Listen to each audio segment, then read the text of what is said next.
नमस्कार, सुप्रभात. मी प्रणिता बोरसे. आपण पाहत आहात TV9 मराठी आणि आता बुलेटिनमध्ये पाहूयात 36 जिल्हे 72 बातम्या. अंदमानच्या समुद्रात मंगळवारी मोसमी पाऊस दाखल. केरळमध्ये 25 ते 27 मे तर तळ कोकणात 2 जून पर्यंत मोसमी पाऊस येण्याची शक्यता, हवामान विभागाचा अंदाज. पुढील 2 दिवस मुंबईसह ठाणे पालघर भागात हलक्या ते मध्यम सरींची शक्यता. काही भागात विजांच्या कडकडाटासह पावसाचा अंदाज. अमरावतीच्या अचलपूर तालुक्यात वादळी वाऱ्यासह मुसळधार पाऊस. अवकाळी पावसामुळे हरम टवलार मार्गे अचलपूरला जाणाऱ्या रस्त्यावर अनेक झाडं उन्मळून पडली आहेत.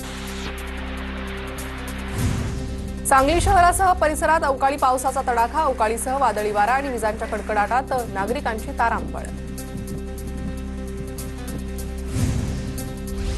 नाशिकच्या इगतपुरीत सलग 6व्या दिवशी अवकाळी पावसानं हजेरी. अवकाळी पावसाने तालुक्यातील 87 हेक्टर शेती बाधित. सिंधुदुर्ग जिल्ह्यात अवकाळी पावसाची हजेरी. सावंतवाडीतील आंबोली भागात मुसळधार पाऊस. अचानक आलेल्या पावसानं नागरिकांची तारांबळ. नाशिकच्या येवल्यातील सावखेडा नगरसूल परिसरात जोरदार पाऊस. आठवडी बाजारात पावसामुळे भाजी विक्रेत्यांसह खरेदीदारांची एकच धावपळ. अवकाळी पावसामुळे पुण्याच्या भोरमधील नीरा नदीवरील पूल जलमय. 1.5 तासांच्या मुसळधार पावसामुळे नीरा नदीवरील पुलावर गुडघाभर पाणी साचल्यानं वाहन चालकांची कसरत.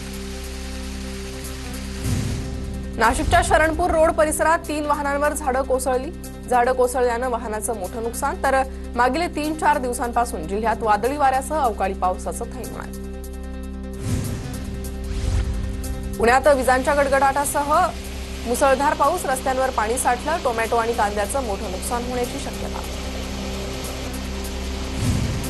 पुण्याच्या जुन्नरमध्ये अवकाळी पावसाची हजेरी. नदी नाल्यांना पूर. वातावरणात गारवा निर्माण. नंदुरबार शहरातील अनेक परिसरात सलग 6व्या दिवशी अवकाळी पावसाची हजेरी. अचानक आलेल्या पावसामुळे बाजार समितीतील विक्रीसाठी आलेले धान्य खराब होण्याची शक्यता. नांदेड जिल्ह्यात वादळी वाऱ्यासह अवकाळी पाऊस. केळीबागेचं मोठं नुकसान. पंचनामे करून नुकसान भरपाई देण्याची शेतकऱ्यांची मागणी. जळगाव जिल्ह्यात भाजपचे 2 नवे जिल्हाध्यक्ष तसेच जळगाव महानगर अध्यक्ष यांची निवड जाहीर. पूर्व विभागाच्या जिल्हाध्यक्षपदी जामनेरचे चंद्रकांत बाविस्कर तर पश्चिम विभागाच्या जिल्हाध्यक्षपदी डॉक्टर राधेश्याम चौधरी यांची निवड. जालन्यात भाजपच्या शहराध्यक्षपदी भास्कर दानवे यांची निवड. जिल्हा कार्यालयासमोर कार्यकर्त्यांकडून जल्लोष. हिंगोलीमध्ये अवकाळी पावसामुळे मूग पिकाचं मोठं नुकसान. शेतकरी आर्थिक संकटात. वर्ध्यात पहाटेपासून ढगाळ वातावरण. तीळ उत्पादक शेतकरी चिंतेत. तीळ अवकाळी पावसात भिजल्यास नुकसानीची शक्यता.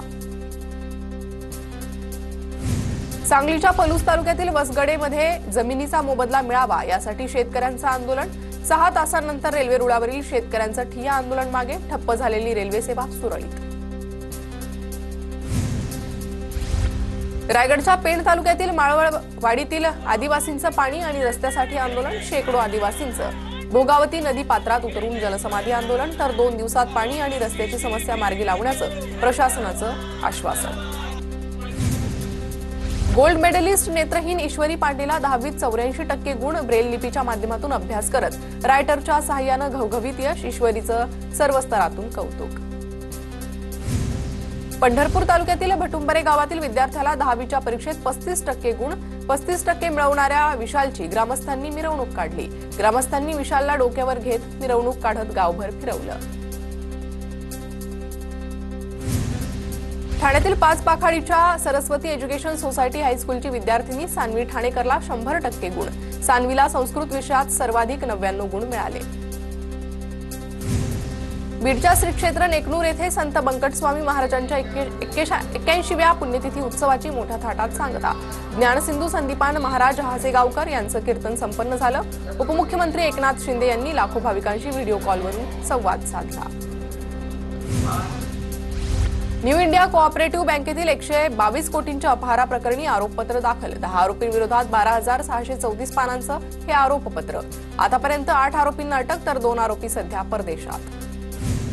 पीएमपीच्या ताफ्यात 1000 बस दाखल होणार. पुणे महापालिका 300 आणि पिंपरी चिंचवड महापालिका 200 आणि पीएमआरडीए कडून 500 बस देण्याचा निर्णय. एका बसची किंमत 48 लाख.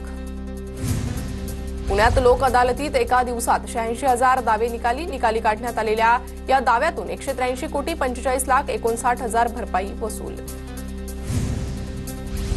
बेस्ट बस भाडेवाढीला सुप्रिया सुळेंचा विरोध. भाडेवाढ ही अतिशय काळजीची बाब. शासनानं तातडीनं बेस्ट बस दरवाढ मागे घेऊन सर्वसामान्य जनतेला दिलासा द्यावा, सुप्रिया सुळेंची मागणी. ऐतिहासिक कृत्रिम वाळू धोरणाला राज्य सरकारकडून मान्यता. प्रत्येक जिल्ह्यात कृत्रिम वाळूसाठी 50 क्रशर्स देणार, महसूल मंत्री चंद्रशेखर बावनकुळेंची माहिती. कौशल्य विकास विभागाचं नवं पीपीपी धोरण मंजूर. कौशल्य विकास मंत्री मंगलप्रभात लोढांची माहिती.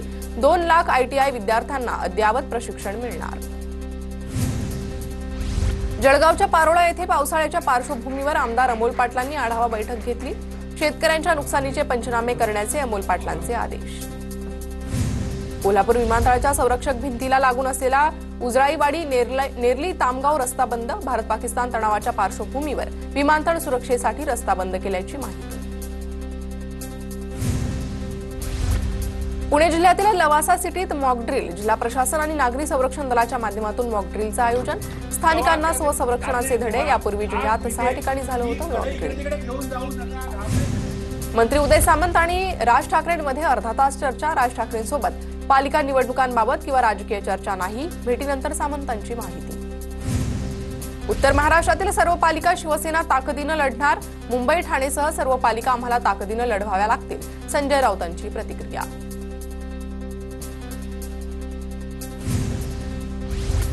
दोन्ही पवार एकत्र येण्यासंदर्भातला कुठलाही प्रस्ताव आला नाही. अजित पवार, प्रफुल्ल पटेल, भुजबळ आणि मी यावर चर्चा केली. भविष्यातही असा प्रस्ताव येईल असं वाटत नाही. तटकरेंची प्रतिक्रिया.